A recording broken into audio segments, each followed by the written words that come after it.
Teleamazonas presenta 24 horas con Liz Valareso y María Gracia Acosta.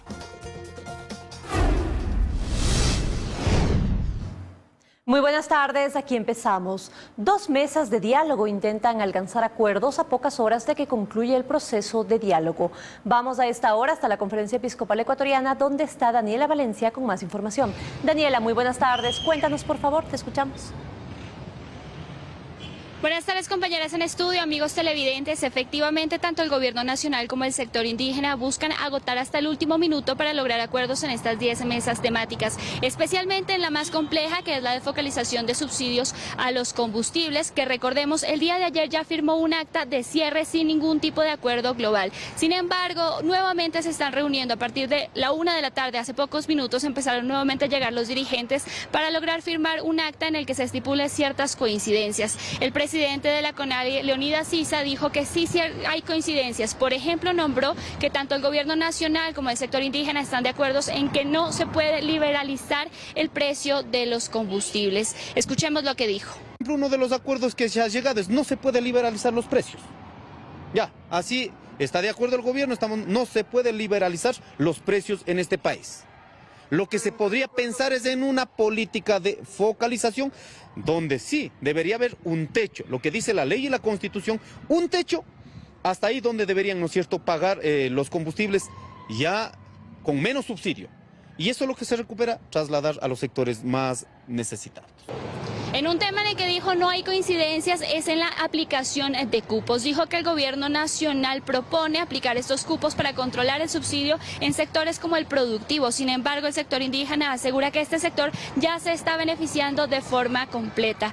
Otra mesa que se reunió desde la mañana fue la mesa de empleo y derechos laborales, que recordemos el día de ayer no logró suscribir el acta, pues los dirigentes indígenas se levantaron. Ellos han vuelto nuevamente, esperan firmar esta acta con 17 coincidencias de un total de 57 puntos que pidieron en un inicio.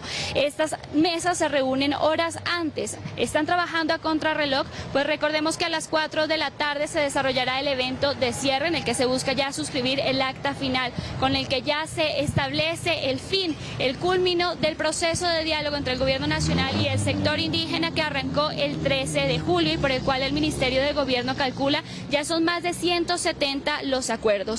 Es lo que les podemos compartir al momento. Regresamos con ustedes a estudios. Una excelente tarde. Una excelente tarde también para ti, Daniela. Muchísimas gracias por ese informe. Tras el dictamen de calificación de la Corte Constitucional respecto de las preguntas de la consulta popular del Ejecutivo, el gobierno analiza los siguientes pasos y acciones. Mientras tanto, según constitucionalistas, se debilita su propuesta. Temas fundamentales de la propuesta de consulta popular que plantea el presidente Lasso estaban plasmados en las 2 preguntas en las que la Corte Constitucional, mediante dictamen, resolvió que no cabe enmienda. Con esto, constitucionalistas consideran que está herida la consulta. La consulta, la propuesta del presidente, pues se debilita. Además, el constitucionalista Rafael Ollarte coincide en que en medio de las controversias y discusiones legales que se generaron post-dictamen, pudo ser peor la respuesta de la Corte. El presidente de la República la ha sacado barata con el dictamen. ¿Por qué? Porque han dejado pasar preguntas que parecería inicialmente que la Corte iba a ser más rigurosa. Y recuerda que la pregunta 1 relacionada con el apoyo de las Fuerzas Armadas ya estaba destinada. Era ya una cosa que uno entendía que esa no iba a pasar, por cómo la Corte ha tratado todos los temas de Fuerzas Armadas. Tal vez lo que le correspondería replantear la pregunta ante la Corte Constitucional. La pregunta se le haga al ciudadano como una consulta, en el sentido de que si estaría de acuerdo que la Asamblea tramite estas reformas a la Constitución en el sentido que se busca para fortalecer la seguridad. De esa manera habría un respaldo moral. En el caso de la pregunta 6, la respuesta en su análisis sorprende con 2 partes. Lo uno tal vez la Corte no le deja pasar y lo otro sí. La Corte, ¿qué dice? No te dejo pasar lo de la potestad nominadora porque le estoy dando primacía al presidente de la República en el caso de que no se presenten las nominaciones para cada cargo. Que tendría que modificarse también la propuesta de elegir a los representantes de estos organismos. Si se salva o no la pregunta, lo responde Ollarte. No entiendo la razón de hacer 2 dictámenes en el caso de enmienda. En los de reforma parcial es distinto. Pero como no lo hace y te dice que toda la pregunta 6 no la califica, porque debe ir a reforma parcial, y ya sabemos que el presidente de la República tiene como 20 votos, pues si es que los tiene en la Asamblea Nacional. El gobierno aún no informa cuáles serán los siguientes pasos con respecto a las 2 preguntas señaladas. Solo recuerdan que podrían incluir nuevas preguntas, como ya lo habían anunciado. En Quito, María Gracia Acosta, 24 horas. Bueno, así se van alistando entonces todos los últimos detalles para el inicio de la Copa del Mundo, para la cual ya faltan solo 36 días. Por otro lado, también ya en un par de semanas se jugará acá en la ciudad de Guayaquil la final única de la Copa Libertadores.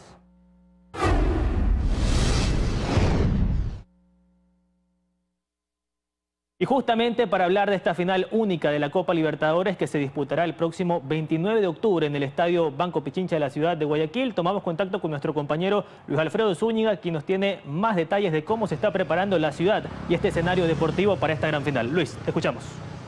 Así es, Hugo, ¿cómo estás? Muy buenas tardes. Efectivamente, a tan solo 15 días para que aquí en el Estadio Monumental se juegue la final única de la Copa Libertadores entre Flamengo y Atlético Paranaense, y la Conmebol ya se adueña de este escenario deportivo. Se ha iniciado el periodo de exclusividad y Barcelona hace la entrega de las instalaciones al ente organizador de este evento, que afina los últimos detalles que van desde la misma pintura hasta la transmisión televisiva. El presidente de la Conmebol, Alejandro Domínguez, ya se encuentra en Guayaquil, luego de haberse reunido con el presidente Guillermo Lasso, y también ya recorrió el Estadio Monumental para constatar el avance de las obras que incluyen también el estado del gramado del estadio. En cuanto a la controversia por las suites, se conoce que la Conmebol ha solicitado 51 de estos espacios para sus delegados y también la transmisión televisiva. Las demás hasta el momento están inhabilitadas, pero se continúa hablando para intentar llegar a un acuerdo. Sin embargo, aún no hay nada oficial. Recordarles que se esperan al menos 50.000 hinchas que vendrán sobre todo desde Brasil, con entradas prácticamente agotadas. Hoteles de la ciudad y otros puntos cercanos también totalmente reservados. Y llegará una gran cantidad de vuelos al puerto principal, entre comerciales, vuelos privados y también vuelos charter. Toda esta masa de hinchas empezarían a llegar aproximadamente desde el 22 de octubre, con el pico más alto el día 29, cuando se juegue la final. En este marco se establecerá un operativo de seguridad y de movilidad por la ciudad para estos miles de hinchas, que incluirá por supuesto la participación de la Policía Nacional, de la ATM y también de agentes metropolitanos. Ese es el movimiento de información hasta el momento sobre la final única de la Copa Libertadores, que se jugará aquí en el Estadio Monumental. Tú continúas con más en Estudios, Hugo. Muy buenas tardes. Buenas tardes, Luis Alfredo, gracias por la información. Y sí, así se van ajustando entonces los últimos detalles de cara a esta gran final única de la Copa Libertadores, que se disputará el próximo 29 de octubre en el Estadio Banco Pichincha de la ciudad de Guayaquil. Así también estamos ya cerrando este espacio deportivo. María Gracia, tú continúas con más. Muchísimas gracias, Hugo, y a todos por la información de esta fiesta del fútbol. Seguimos informando. Sujetos desconocidos lanzaron explosivos esta madrugada al cuartel de policía de Huaquillas, provincia de El Oro. El atentado destruyó la infraestructura del retén, pero no dejó víctimas. Vitrales rotos y paredes con evidentes daños materiales. Así quedó el cerramiento de la principal instalación policial de Huaquillas, El Oro, cantón fronterizo con Perú, cuando sujetos desconocidos a bordo de un vehículo llegaron al sitio y lanzaron explosivos que afectó principalmente el área administrativa del retén. Al salir a verificar la novedad, el personal de guardia se percató de los daños que dejó la onda expansiva.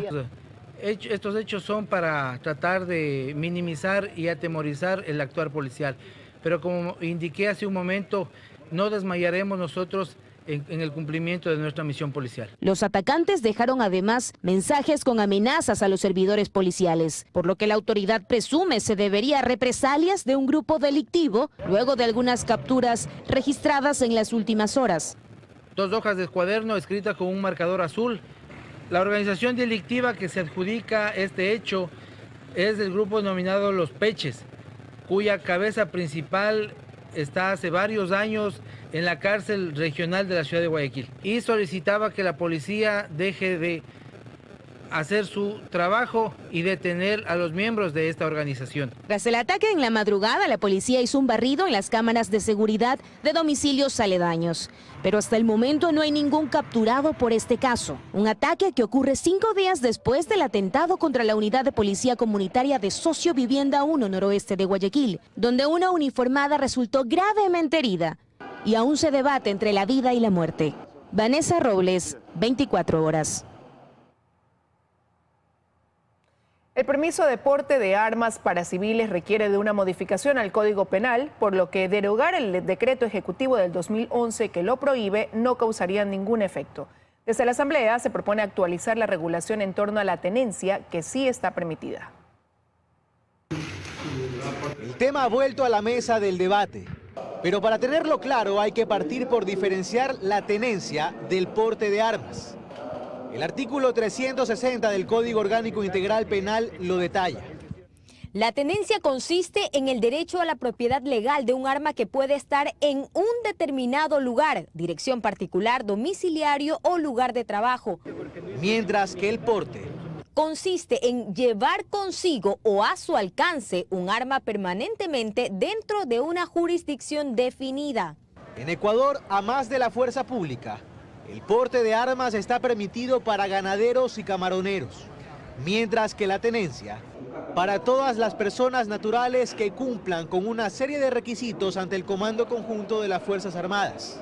El pasado miércoles el presidente Guillermo Lasso fue consultado sobre la posibilidad de abrir el porte de armas a otros grupos por fuera de los hoy autorizados. Es un tema que lo estamos pensando. Eso requeriría de una reforma al Código Orgánico Integral Penal, es decir, pasaría sí o sí por la Asamblea. Aun cuando se derogue el decreto ejecutivo 749 de abril de 2011, que mantiene la prohibición del porte de armas de uso civil a nivel nacional. Para el legislador Javier Jurado, proponente del proyecto de ley de armas, que ya fue calificado por el CAL, el debate debe concentrarse en mejorar los mecanismos para regular la tenencia que sí está permitida en el COIP y que hoy se encuentra enmarcada en procesos que no han sido actualizados. La normativa data de 1980, cuando la normativa se hizo, había otro esquema de las Fuerzas Armadas. Mira, por ejemplo, el Centro de Control de Armas de Guayas entran aproximadamente 70 trámites de renovación. Y en el Ecuador hay aproximadamente, es un número que se maneja, hay más o menos 200.000 armas ilegales. Lo que necesitamos saber es dónde están las armas y que esas armas estén en manos correctas, no de delincuentes. Y en el Ecuador en este momento las armas están en manos de la delincuencia. El de Jurado es uno de los 3 proyectos sobre el porte y tenencia de armas que se ventilan en la Asamblea. En Carondelet el tema está en análisis, sin claras definiciones aún. ¿Quiere que sea sincero? Sí, claro, está en proceso de análisis y no tengo definiciones. Este debate, que no es nuevo, revive en un contexto de latente inseguridad. En Guayaquil, Carlos Acoto, 24 horas. El gobierno confirma que analiza quitar el subsidio al diésel para el atún y el camarón. De los 4.000 millones de dólares que el gobierno destinará este año para el subsidio a los combustibles, el 25% se dirige al sector productivo. La necesidad de focalizar los subsidios a los combustibles obliga al gobierno a revisar la ayuda que da a los sectores productivos, específicamente la industria atunera y camaronera del país. Ya lo confirmó el presidente de la República días atrás. La medida está en análisis y este viernes, en una entrevista radial, el ministro de Transporte, Darío Herrera, quien estuvo al frente de la mesa de focalización de subsidios, dio más detalles. Es un tema que lo vamos a tratar con esos sectores productivos para poder entender y analizar el potencial que existe de focalizar combustible con ellos, mostrando las diferentes realidades que existen entre atuneros que tienen barcos de última generación muy eficientes y también los mismos atuneros que tienen barcos poco viejos, ¿no? De la flota antigua. Son diferentes realidades económicas. Un incremento como el que se pretende del precio del combustible podría poner a esta fase de la industria pesquera en un problema muy serio. Es la postura de Bruno Leone, presidente de la Cámara Nacional de Pesquería. Según el representante gremial, el costo anual para el Estado por el subsidio a los combustibles a la pesca es de 19 millones de dólares. Versus lo que entrega el sector a cambio. Este año vamos a hacer casi 2.000 millones de dólares en exportación, miles de plazas de trabajo, cientos de millones de dólares en impuestos, ¿verdad? Somos parte de la soberanía alimentaria del Ecuador, porque aparte de los 2.000 millones que exportamos, hay otros 1.300, 1.400 de productos del mar que se consumen aquí en el Ecuador. Según el Observatorio de la Política Fiscal, de los más de 4.000 millones de dólares que el país destinará este año al subsidio de gasolinas y diésel, al menos un 25% se dirige al sector productivo. Joana Ramos, 24 horas. Noticias. Un mes después del asesinato de la abogada Bernal, la Fiscalía solo ha procesado a una persona, que es la cadete Jocelyn S. Mientras tanto, la policía sigue buscando al principal sospechoso del crimen, Germán Cáceres.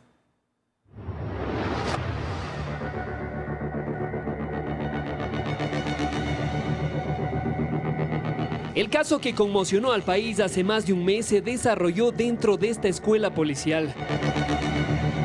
Todo inició luego de conocer que la abogada María Belén Bernal ingresó a eso de las 2:45 de la noche al interior de esta institución para supuestamente visitar a su esposo Germán Cáceres. Al día siguiente, el 12 de septiembre, el teniente Cáceres llama a la madre de Bernal, Elizabeth Otavalo, para hacerle conocer que su hija se encontraba desaparecida. Por presión de la familia de Bernal, fue el propio Cáceres quien puso la denuncia de su desaparición y posteriormente él rindió versión en la Fiscalía de Pichincha.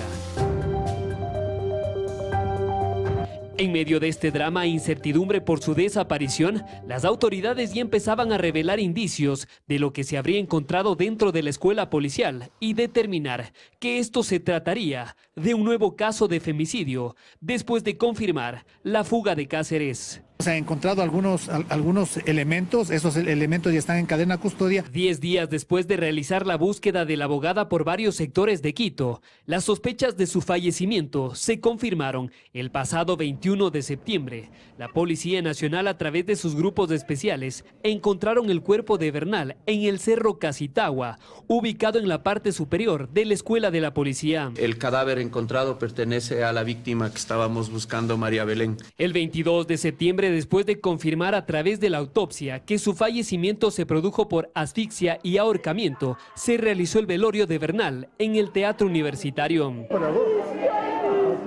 Es un crimen de Estado, señores. El 23 de septiembre su sepelio y posteriormente el gobierno anunciaba las primeras acciones que ejecutaría por este caso. He pedido al general Carrillo su dimisión como ministro del Interior. También dispuso a los 19 generales de la policía poner a disponibilidad su cargo y separar a los generales Freddy Goyes y Giovanni Ponce. El comandante general de la policía tiene una semana para entregar resultados definitivos que conduzcan a la captura de Germán Cáceres. Esto no se cumplió y días después el comandante revelaba que Germán Cáceres huyó hacia Colombia y que su paradero hasta el momento es incierto. Las investigaciones ahora se realizan por varios frentes, primero para determinar las responsabilidades de las autoridades policiales y otra que ejecuta la Policía Nacional para dar con el paradero del principal sospechoso de este crimen, Germán Cáceres.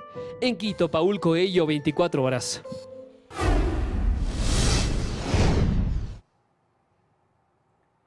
Y esta mañana se graduaron más de 1.500 nuevos policías en Guayaquil. El evento estuvo comandado por el presidente de la República, Guillermo Lasso.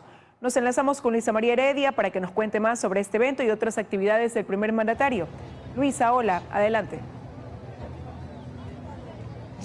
¿Qué tal en estudios, amigos televidentes? Muy buenas tardes. En efecto, esta mañana aquí en el Estadio Alberto Spence de Guayaquil se llevó a cabo la ceremonia de incorporación de 1.564 nuevos policías, para ser exactos. Son 578 mujeres y 986 hombres que sumaron ya formalmente a las filas de la institución policial y que, por tanto, participarán del combate al crimen organizado y al narcotráfico. Veamos la siguiente nota.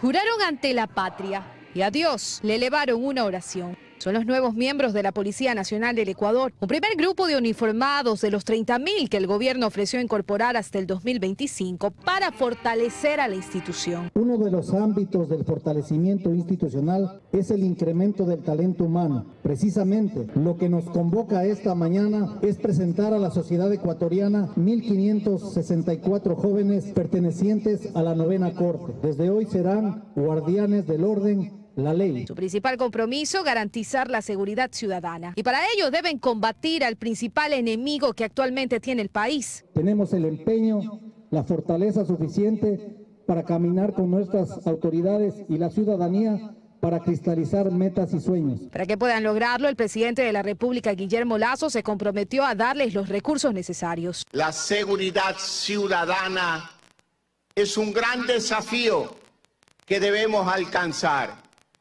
Por eso trabajamos sin descanso para darles las herramientas que les permitan desarrollar su trabajo. Invertiremos recursos en equipos, en chalecos, en armamento, en vehículos adecuadamente blindados y sobre todo en tecnología para el manejo de la inteligencia de la Policía Nacional. A fin de mes, incluso otro grupo de aspirantes a policías empezarán a formarse también. El 31 de octubre, 8.500 nuevos ingresos. Lo que se dice se hace y lo que se ofrece se cumple. Y lo harán bajo un nuevo pensum, con enfoque de género y derechos humanos. Volveremos a hacer esa policía del 2018, que según el Latino Barómetro era la segunda policía de la región. Todo el país respalda y agradece la labor de la Policía Nacional. Con su valentía y ejemplo, ustedes están llamados a procurar en el Ecuador un ambiente de paz y de tranquilidad ciudadana. Cabe mencionar que en la ceremonia de graduación se otorgaron condecoraciones al capitán de policía que resultó herido de bala al ingresar a la penitenciaría del Litoral para restablecer el orden en medio del más reciente amotinamiento registrado. También a los 3 agentes que participaron en la persecución con la que se logró la captura de los sicarios que le arrebataron la vida a un fiscal en pleno centro de Guayaquil. Entre otros destacados uniformados, de quienes el primer mandatario dijo son un ejemplo, un referente para los recién graduados. Es lo que puedo informarles desde acá. Continúan ustedes en estudios con más noticias. Muy buenas tardes. Buenas tardes también para ti, Luisa María. Muchísimas gracias por ese reporte. Vamos con esta información a una pausa, amigos, pero enseguida regresamos con más.